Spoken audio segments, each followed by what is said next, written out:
Hi everyone, I just want to do a part two because there's another parallel between Genesis 32 and the Shiloh prophecy that I wanted to point out and also wanted to elaborate on a few more things. But if you go to Genesis 2, as I had pointed out earlier, this is when Jacob went to meet with his brother Esau, and I had pointed out how it has the word present coming up several times, and I just want to show you how it comes up in the text several times where Jacob is bringing a present for his brother Esau. It says, "Then thou shalt say, They be thy servant Jacob, it is a present set unto my lord Esau, and behold, also he is behind us." And so you have present here again. You have present over here. Okay, then when you get to verse 24, over here it says, "And Jacob was left alone, and there wrestled a man with him until the breaking of day. And when he saw that he prevailed not against him, he touched the hollow of his thigh, and the hollow of Jacob's thigh was out of joint as he wrestled with him. And he said, Let me go, for the day breaketh. And he said, I will not let thee go, except thou bless me. And he said unto him, What is thy name? And he said, Jacob. And he said, Thy name shall be called no more Jacob, but Israel. For as a prince hast thou power with God and with men, and hast prevailed. And Jacob asked him and said, Tell me, I pray thee, thy name. And he said, Wherefore is it that thou dost ask after my name? And he blessed him there. And Jacob called the name of the place Peniel, for I have seen God face to face, and my life is preserved. And as he passed over Peniel, the sun rose upon him, and he halted upon his thigh. Therefore the children of Israel eat not of the sinew which shrank, which is upon the hollow of the thigh unto this day, because he touched the hollow of Jacob's thigh and the sinew that shrank." Okay, so the word thigh over here in the Greek is the word miru, and this is the same word for thigh that's in the Shiloh prophecy in Genesis 49:10. And the word in the Hebrew is this one over here, 3409, which means a thigh, side, loin, base, thigh, outside of the thigh where the sword was worn, loins as the seat of procreative power, side flank of object, base. Euphemistically, the generative parts. Okay, so when you get to Genesis 49:10, it says, "A scepter shall not depart from Judah, nor a lawgiver from between his feet, until Shiloh come, and unto him shall the gathering of the people be." And if you look at the word feet, it's this word over here, which is a word regal, which is the alpha star in the constellation Leo. But this word means a foot, a leg of God, of seraphim, cherubim, according to the pace. And then over here it says euphemistically the pudenda. And I had talked about before how I looked up the word pudenda, and this is talking about the reproductive organs.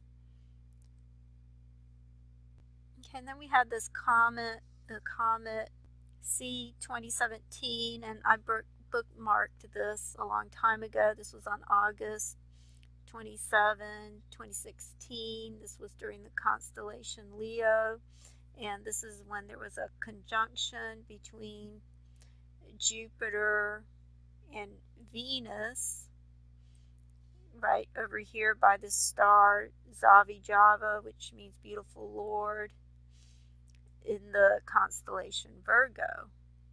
And so you had this comet, which also looks like a sperm, coming out of the constellation Leo from where the feet of Leo would be, or the thigh. The thigh would be in the front, but this word in the Hebrew is referring to the back legs.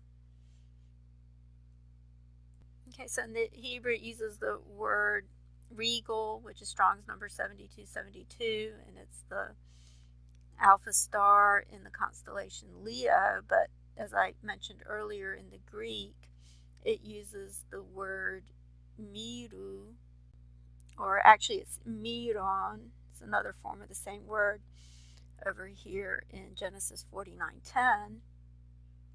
And as I had mentioned in my previous video, there's a correlation between Genesis 49:11 and Revelation 19:11, where it says, "And I saw heaven opened, and behold, a white horse, and he that sat upon him was called Faithful and True, and in righteousness he doth judge and make war.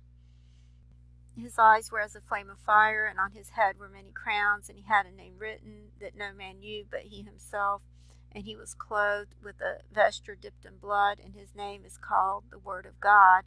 And the armies which were in heaven followed him upon white horses, clothed in fine linen, white and clean." And if you notice, this is coming up in verse 14, where it's talking about the armies being clothed in fine linen. So it sounds like this would be the 144,000. And then it says, "And out of his mouth goeth a sharp sword, that with it he should smite the nations, and he shall rule them with a rod of iron, and he treadeth the winepress of the fierceness and wrath of Almighty God. And he hath on his vesture and on his thigh a name written, King of Kings and Lord of Lords. And I saw an angel standing in the sun, and he cried with a loud voice, saying to all the fowls that fly in the midst of heaven, Come and gather yourselves together unto the supper of the great God." And that's coming up in verse 17. But over here in verse 16, you see the word thigh, and this is the word miros in the Greek, which is the same word that's used in Genesis 49:11, as well as Genesis 32, and this is verse 32 over here, but it mentions the word thigh a few times over here. And as you can see, it's the same word in the Greek. It's the word miru, which is a form of the same word for thigh, and that's the same word that's used in Genesis 49:11, or actually 49:10. But then you have the next verse in Genesis 49:11, which is a parallel to Revelation 19:11, where it says, "Binding his foal unto the vine, and his ass's colt unto the choice vine." And this would be Jesus. And in the Greek, it uses the word helix for vine. So it's talking about the DNA being the choice vine. Jesus' DNA is the choice vine. "He washed his garments in wine, and his clothes in the blood of grapes. His eyes shall be red with wine, and his teeth white with milk." And so this is a direct parallel to Revelation 19:11. Okay, the other thing that I wanted to point out in this table over here that was on the word sperm, that was coming up in Genesis 24:42. As I've mentioned before, it was in Genesis 2:20 that it says, "Therefore shall a man leave his father and his mother, and shall cleave unto his wife, and they shall be one flesh." So it's talking about the cleaving over here in verse 24. I had talked about before how there's 24 ribs in the human body, and Adam gave one of his ribs to the woman, and then he said, "This is now bone of my bones and flesh of my flesh. She shall be called woman, because she was taken out of man." And then the cleaving together is over here in verse 24. And I've mentioned before that it's in Matthew 24:42 when Jesus returns, where it says, "Keep watch, because you do not know on what day your Lord will come." And you see that coming up in verse 24:42. So you have 24 and then 24 backwards. And in Genesis 2:24 it said, "Therefore shall a man leave his father and his mother, and shall cleave unto his wife." So this is when Jesus would leave heaven in order to cleave to his wife. That's coming up in verse 24. And it's in Matthew 24 when Jesus comes that it talks about the second coming. And it was in verse 24 in Genesis 32 when Jacob was left alone, and there wrestled a man with him until the breaking of day. So then a man just suddenly appeared over here in verse 24 and wrestled with him. But then he ended up blessing him, and it's talking about the hollow of his thigh over here. And this word hollow is actually another name for the word Peter. It's where you get the word Cephas or Kephas from. If you go to the New Testament, you see that it's another name for Peter. It says over here, and he brought him to Jesus, and when Jesus beheld him, he said, "Thou art Simon, the son of Jonah." So it's mentioning Jonah. "Thou shalt be called Kephas," which is by interpretation a stone.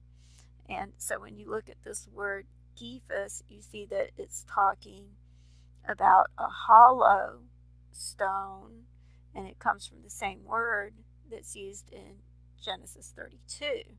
So you see the word Kephas here, and it comes from the Aramaic word over here, which is Strong's 3710, which is the word Keph, which means rock or hollow of a rock.